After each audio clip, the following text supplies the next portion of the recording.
Those of you that have been following me for a while, you know that I'm a big fan of amber fragrances. In fact, if you ever caught my notes ranking list of videos that I did last year, amber as a style was ranked pretty high against or along with some of my favorite notes. I really love amber as a note or a style or a chord in fragrances, and I've got 5 amber fragrances here for you today. These are new amber fragrances. A couple of them I've spoken about before on the channel, maybe once each, but most of them are new. So it's 5 amber fragrances for you today. Do I enjoy these? Do I not enjoy these? I'm gonna let you know all about them, totally honestly, coming right up.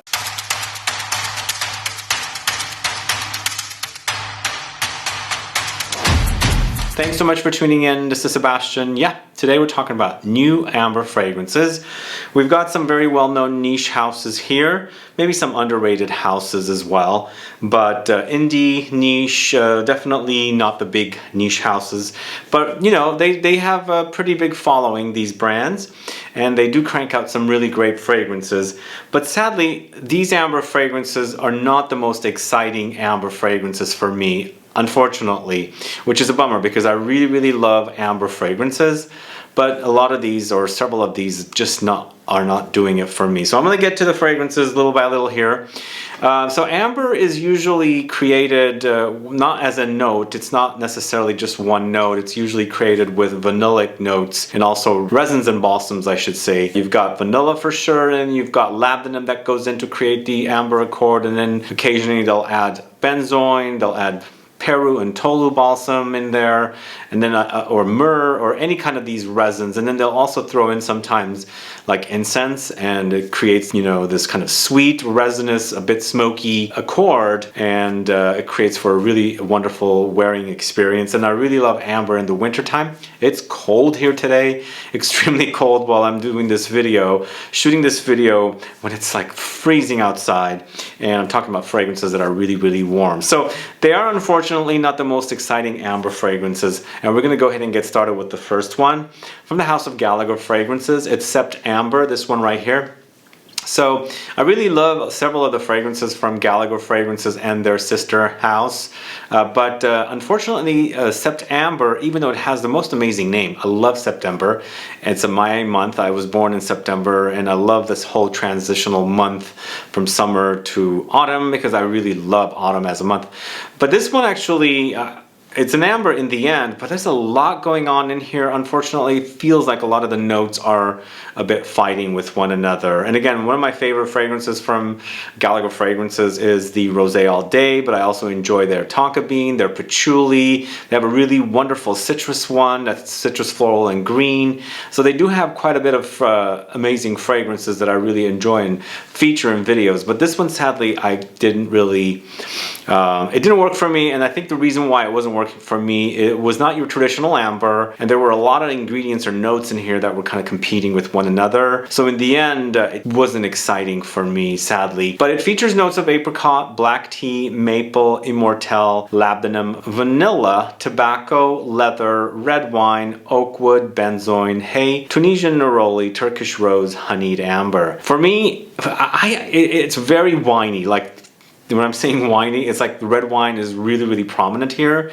It's really there, and then also the apricots are in there as well, and the maple syrup. So it becomes almost like the ingredients are kind of like fighting with one another. They're a little intense as well, because Gallagher fragrances do create very potent beast mode, I should say, sometimes, or most of the time, fragrances. So I feel like there's an overdose of the wine note in here, and just kind of takes over. And for me, it doesn't act like the traditional amber fragrances that I'm used to. And I love the idea of experimenting or smelling amber fragrances that are not your traditional amber fragrances, because, you know, I've got so many amber fragrances that smell similar, and I love them all because they all smell similar and remind me of one another. But oh, I should say also, I'm looking for something that's unique, but sadly, as I said, with this particular fragrance, the notes were just fighting with one another, so it didn't work out for me. But you know, it's not just me. You guys should test it out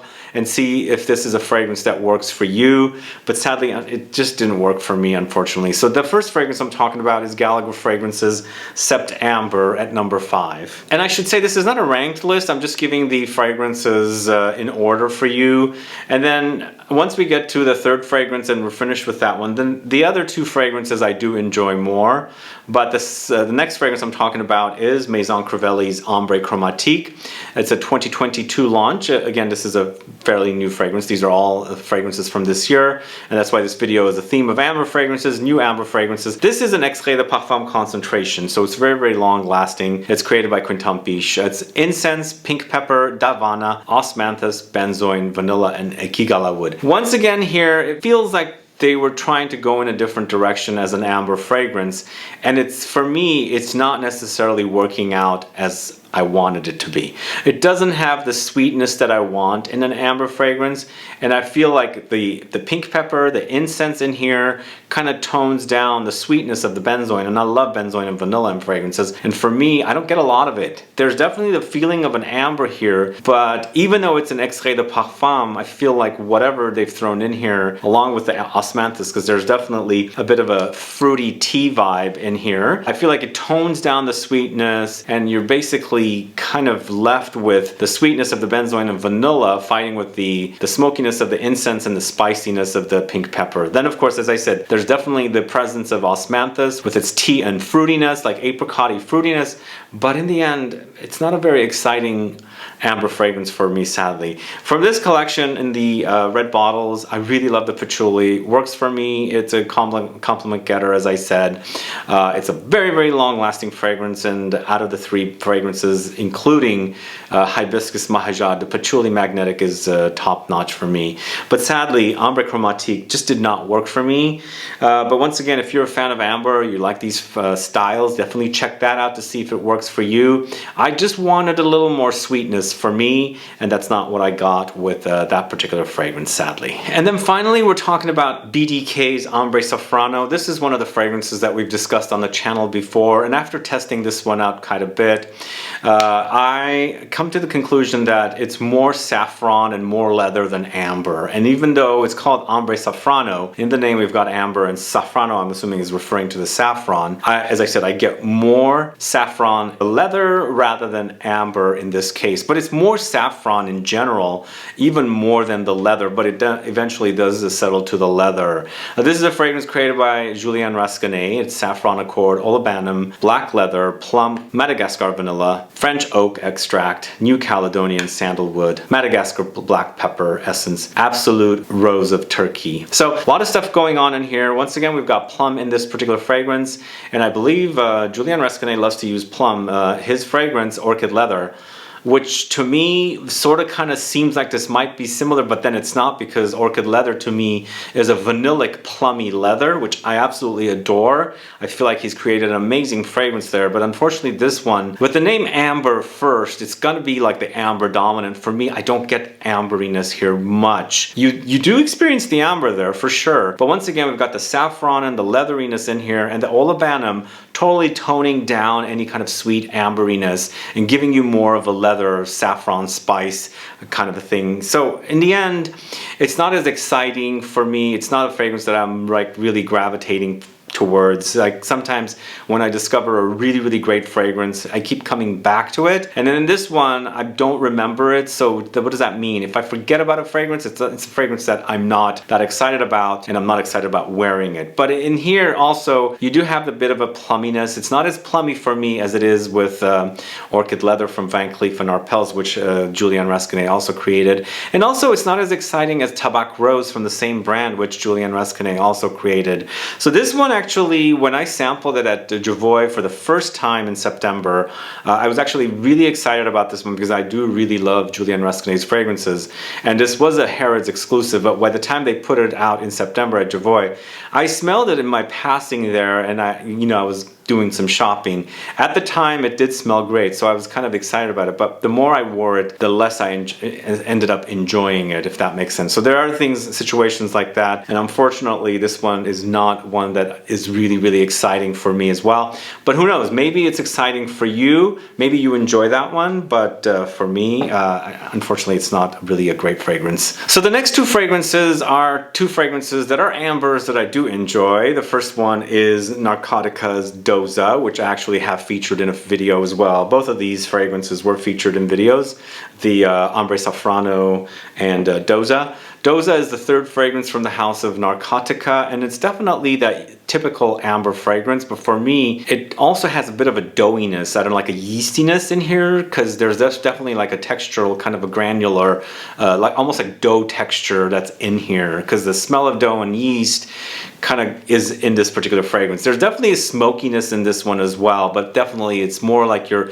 traditional amber fragrance. But it features notes of sweet notes, blonde tobacco, labdanum, vanilla beans, myrrh, musk, incense, smoke, cypress, gaiac wood, Sichuan pepper, black currant. So a lot of stuff is going on in here. In the end, you definitely have your traditional amber fragrance, but going into a little bit of a different direction, but not veered off too much that it's not really an amber. Whereas the last three fragrances I spoke to you about, I don't get the ambery experience, even though they have the amber in the name. Here, it's definitely really traditionally like the kind of ambers that I enjoy and have quite a bit of. It's not veering off too far to smell different in this particular fragrance, but you have the addition of the blonde tobacco in here, and then of course you've got the smokiness of the smoke note that's in here. But lots of woods, definitely lots of woods and spices. And again, as I said, I get that kind of a doughy yeastiness in this particular fragrance that's kind of unique for an amber fragrance. So in the end, NARCOTICA DOZA is definitely much more authentic in smelling like an amber for me, and it really does smell like a real amber that I'm familiar with. And finally, the last of the new amber fragrances is MAITRE Parfumeur at Gantier's Ambre TIBET. So this one actually is a really, really great amber fragrance, definitely in line with the styles of amber fragrances that I enjoy. This is an amber fragrance that's very labdanum forward. It's also very, very spicy. It's powdery. It's got some incensey smokiness in here, but lots of woods as well. This is the fourth amber fragrance from this house. I think they need to do something else. This is Ambre TIBET, and actually they have an Ambre TIBET as a ambiance fragrance, and I've always thought it would make for a great amber fragrance to wear, but I feel like now that they have it, they need to give me something completely different. But in the end, it still smells great, if that makes sense. So this just came out, Ambre TIBET. It features notes of labdanum, ambergris, incense, sandalwood, vanilla, eucalyptus, patchouli, davana, rose, geranium. So in the end, for me, the best amber from this house is Ambre Perso, Precious Amber. Love that one. And if you want more of a powdery, kind of a beast mode, choking kind of amber fragrance, you should try Ambre Mythique from the brand. They also have a third amber fragrance, which is Ambre d'Or, I believe, which I'm not too familiar with, sadly. I gotta circle back to check that one out. And then finally, this is Ambre TIBET. So Ambre TIBET, like I said, it's that kind of very traditional amber, smells fantastic, really great, really like the kind of ambers that I love, spicy, powdery, aromatic, woody, and definitely sweet and resinous. This is Ambre TIBET. I really enjoy the last two amber fragrances, definitely worth it, and they're more traditional amber fragrances and the kind I'm familiar with. Maybe that the first three amber fragrances became a little too experimental for me, I don't know, or maybe they just weren't sweet enough. The SEPTAMBER for sure was sweet, but for me it took on that characteristic of wine, and just something wasn't working for me. But the Ambre Chromatique and Ambre Safrano were definitely very, very ambers in a different direction, where the sweetness was kind of like extracted out of it, and all I got was something completely different. But anyway, those are my thoughts on these amber fragrances. I wanted to let you guys know what I think about these fragrances, and as I said, I love amber fragrances, and unfortunately the first three I spoke to you about don't work for me, but perhaps they work for you. Let me know, put a comment down so I can find out what you think of these fragrances. If you haven't sampled these fragrances, let me know if you're interested in sampling them, and especially after what I've said about each of the fragrances. And if you have sampled them and you enjoy them, also let me know. Put a comment down below so I can find out. Either way, guys, thanks so much for watching today's video. If you have any questions or comments, please list below. Please like this video, please share it, follow me on Instagram and Facebook, and I'll be back with more videos very soon. Have a good one. Goodbye.